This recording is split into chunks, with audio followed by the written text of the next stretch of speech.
When do people really start to live? When they face death. And then with this whole thing about if you were going to get off this island, if 9 days from now you were going to die, who would you call? What would you say? What would you do?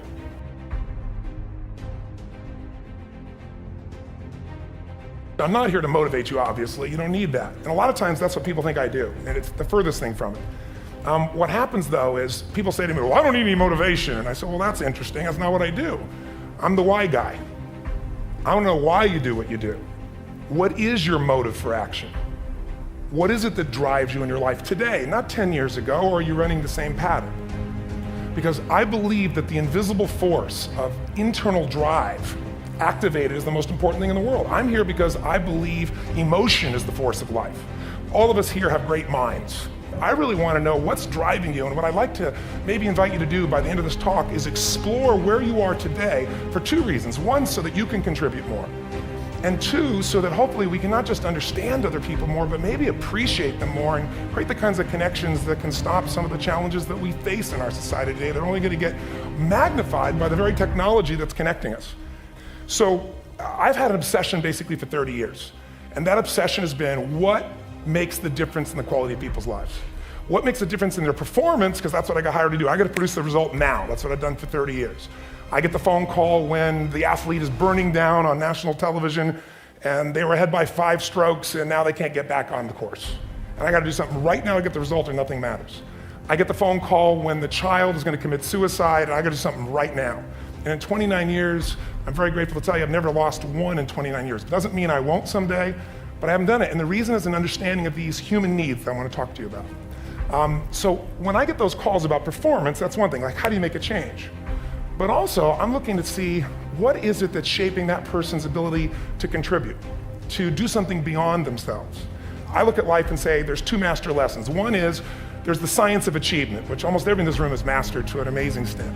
That's how do you take the invisible and make it visible, right? How do you take what you dream about and make it happen, whether it be your business, your contribution to society, money, whatever it is for you, your body, your family. But the other lesson of life that is rarely mastered is the art of fulfillment. Because science is easy, right? We know the rules, you write the code, you follow those, and you get the result. Once you know the game, you up the ante, don't you? But when it comes to fulfillment, that's an art. And the reason is it's about appreciation and it's about contribution. You can only feel so much by yourself. So I've had an interesting laboratory to try to answer the question of the real question, which is what's the difference in somebody's life if you look at somebody like those people that you've given everything to, like all the resources they say they need. You gave them not a $100 computer, you gave them the best computer. You gave them love, you gave them joy, you were there to comfort them. And those people very often, and you know some of them I'm sure, end up the rest of their life with all this love, education, money, and background, spending their life going in and out of rehab. And then you meet people that have been through ultimate pain, psychologically, sexually, spiritually, emotionally abused, and not always, but often they become some of the people that contribute the most to society. So the question we got to ask ourselves really is, what is it? What is it that shapes us? And we live in a therapy culture. Most of us don't do that, but the culture is a therapy culture. And what I mean by that is the mindset that we are our past. And everybody in this room, you wouldn't be in this room if you bought that theory, but most of society thinks biography is destiny. The past equals the future. And of course it does if you live there. But what people in this room know, and what we have to remind ourselves though, because you can know something intellectually, you can know what to do and then not use it, not apply it. So really what we got to remind ourselves is decision is the ultimate power. That's what it really is. Now when you ask people, have you failed to achieve something? How many have ever failed to achieve something significant in your lives? But if you ask people, why didn't you achieve something? Somebody who's working for you, or a partner, or even yourself, and you failed to achieve a goal, what's the reason people say they failed to achieve? What do they tell you? Tell me.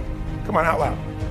Didn't know enough, didn't have the knowledge, didn't have the money, didn't have the time, didn't have the technology, I didn't have the right manager, didn't have the Supreme Court. They are a claim to you missing resources. And they may be accurate. You may not have the money, you may not have the Supreme Court, but that is not the defining factor. And you correct me if I'm wrong. The defining factor is never resources, it's resourcefulness. And what I mean specifically, rather than just some phrase, is if you have emotion, human emotion, something that I experienced from you day before yesterday at a level that is as profound as I've ever experienced, and if you'd communicated with that emotion, I believe you would have won.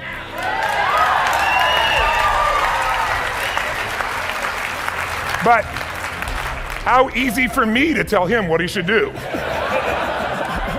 But I know when we watched the debate at that time, there were emotions that blocked people's ability to get this man's intellect and capacity and the way they came across to some people in that day. Because I know people that wanted to vote in your direction and didn't, and I was upset. But there was emotion that was there. So emotion is it, and if we get the right emotion, we can get ourselves to do anything. We can get through it. If you're creative enough, playful enough, fun enough, can you get through to anybody, yes or no?